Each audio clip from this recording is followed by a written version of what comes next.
4 out of 5 worship singers make this mistake every week. Are you making it too?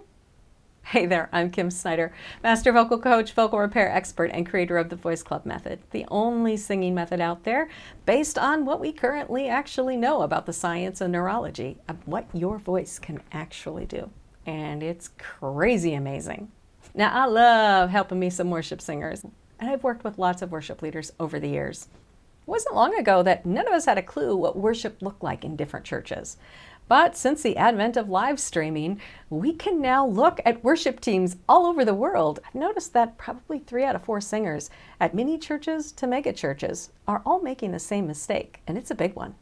See, worship music is the only type of singing a singer can do where your number one goal is not to sing well or to impress people with what you can do.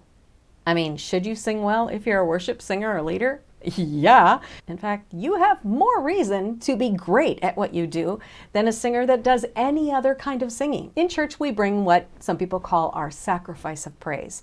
And I really love that illustration. I firmly believe that because we are put up in front of people, that our offering that we bring needs to be exemplary. And the way that we bring it needs to be exemplary too. Not because we have to look good or get people to clap along, but simply because we are performing many of the roles that were set aside for priests in the Old Testament. We are to lead the people in bringing their offering of praise to God.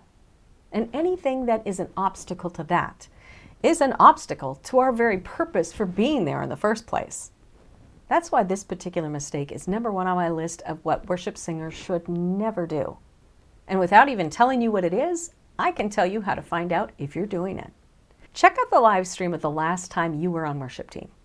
And when you pull up that video, turn the volume off, because this mistake has absolutely nothing to do with notes or how well you sing. What is the number 1 mistake? Ask yourself this question. Does that person look like they know God? Like they love God? Like they know something that I want to know about God? It is tempting to close our eyes so much that it looks like we don't want to be there. When people are in the seats watching you worship, do they think you believe what you say? Does it look like it means anything to you? Do we lift our hands as a half-hearty I give up? Or do we lift our hands because we can't help ourselves? If you go look back at a live stream of something you've done in worship, you're going to find some of that. I find plenty of my own. And it's really good to go back and look at. Because regardless of what our intent is or where our heart is, people see what's on the outside. And now that our churches are live streaming and will be for the foreseeable future, people that don't get a chance to know us are making decisions just like that. Do we look like we believe it? Do we look like we want to be there? Do we look like we have something that they should want? Here's a quick way to begin to fix this.